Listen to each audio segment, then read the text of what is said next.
చిహ్నం నుంచి రేవంత్ రెడ్డి ప్రభుత్వం తొలగిస్తా అంటే వరంగల్ బిడ్డలు పౌరుషంగల్లా పోరాట స్ఫూర్తి కలిగిన ఈ వరంగల్ బిడ్డలు చూస్తూ ఊరుకుంటారా? మనం వాళ్ళకి బుద్ధి చెప్పొద్దా? కాకతీయ తోరణం ఉండాలా వద్దా? తెలంగాణ రాష్ట్ర ప్రభుత్వ పటములో కాకతీయ తోరణం ఉండాలా వద్దా? మా రేవంత్ రెడ్డి తీస్తా అంటున్నాడు. తీస్తా అన్న రేవంత్ రెడ్డి ప్రభుత్వానికి మీ ఓటుతో బుద్ధి చెప్పండి. రేపు రాకేష్ రెడ్డి కౌన్సిల్లో పేగులు దిగదాకా దానికోసం వరంగల్ ఆత్మగౌరవం కోసం పోరాటం చేస్తాడు.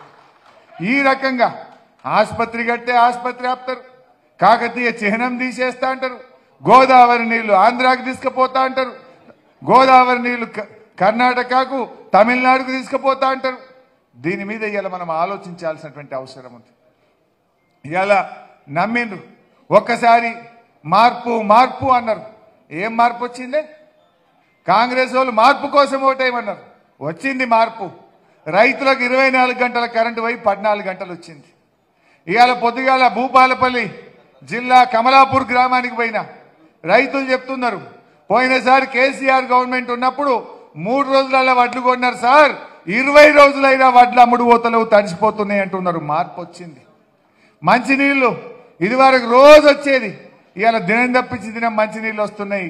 మార్పు అయితే వచ్చింది, మార్పు వచ్చింది. సర్కార్ దవాఖానలో పోతే కేసీఆర్ కిట్టు బంద్ అయింది, న్యూట్రిషన్ కిట్టు బంద్ అయిపోయింది. మార్పు వచ్చింది. ఎంజీఎంలో 5 గంటల కరెంట్ అయితే పోయింది.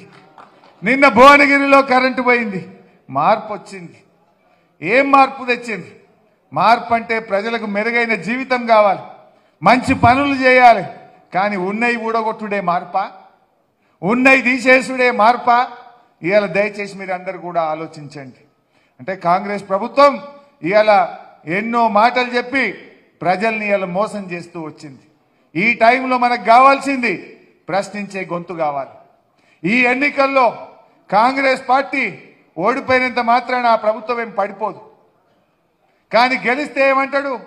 నేను 4000 నిరుద్యోగ భృతి ఎగ్గొట్టినా నాకే ఓటేసిండ్రు, మహాలక్ష్మి ఇస్తాను 2500 ఇవ్వకున్నా నాకే ఓటేసిండ్రు, నేను దొడ్డుబాట్లు కొనడని రైతుల్ని మోసం చేసినా నాకే ఓటేసిండ్రు, నేను 2 లక్షల రుణమాఫీ చేయకపోయినా నాకే ఓటేసిండ్రు అంటాడు. మరి ఆయన కాంగ్రెస్ అబద్ధాలను, కాంగ్రెస్ మోసాలను మనం ఆమోదించినట్టు అవుతుంది కదా. కాంగ్రెస్ అబద్ధాలను ఆమోదిద్దామా? మనం లేదు అంటే ప్రశ్నించే గొంతు రాకేష్ రెడ్డిని గెలిపించుకోవాల్సిన అవసరం ఉంది. కాంగ్రెస్ కు తమ తప్పులు తెలుసుకోవాలన్నా, కానీ నిప్పు కలగాలన్నా రేపు అసెంబ్లీలో ప్రశ్నించే గొంతు ఉండాల్సినటువంటి అవసరం ఉంది. ఈ ప్రభుత్వం చేసిన మోసాలను ప్రశ్నిస్తూ ప్రజల పక్షాన, రైతుల పక్షాన, గ్రాడ్యుయేట్ల పక్షాన, నిరుద్యోగుల పక్షాన, ఉపాధ్యాయ ఉద్యోగుల పక్షాన పోరాడడం కోసం మీరు రాకేష్ రెడ్డిని గెలిపించండి. మేమందరం కూడా మీ పక్షాన గట్టిగా కృషి చేస్తామని చెప్పి కూడా మనం చేస్తా ఉన్నాం. దయచేసి కార్యకర్తలు, నాయకులు మీరు మాత్రం మీ ఊర్లో ఎంతమంది ఉంటే అంతమందికి రేపటి నుంచి ఒక్కొక్కరిని మళ్ళమల్ల కలవాలి. నిన్న కలిసాం కదా అని ఎలుకోవద్దు. రేపు కలవాలి, ఎల్లుండి కలవాలి, ఆవులెల్లుండి కలవాలి. 27వ తారీఖు నాడు ఓటు డబ్బల పడేదాకా ఎవరి ఊరికి వాళ్ళే బాధ్యులు, ఎవరికి వాళ్ళు క్రమశిక్షణతో, ప్రతిజ్ఞతో మీరందరినీ కూడా కలిసి ఓటు వేయించడం కోసం కృషి చేయండి. ఇవాళ రెడీగా ఉన్నారు పబ్లిక్. మార్పు స్టార్ట్ అయింది. మార్పు మేధావులతో స్టార్ట్ కావాలి, మార్పు ఉద్యోగ ఉపాధ్యాయులతో స్టార్ట్ కావాలి, మార్పు మా గ్రాడ్యుయేట్లతోనే స్టార్ట్ కావాలని చెప్పి నేను కోరుకుంటా ఉన్నా. ఆ మార్పు మీ చేతిలోనే ఉంది. ఇవాళ ప్రజలకు మోసం చేసిన కాంగ్రెస్ పార్టీని ఓడించడంతో మార్పు స్టార్ట్ కావాలి.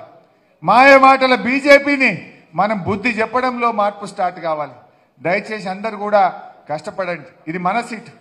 ఇప్పటిదాకా ఎప్పుడు మనం ఓడలే, ఎప్పుడైనా బీఆర్ఎస్ఏ గెలిచింది, ఇప్పుడు కూడా బీఆర్ఎస్ఏ గెలుస్తుంది.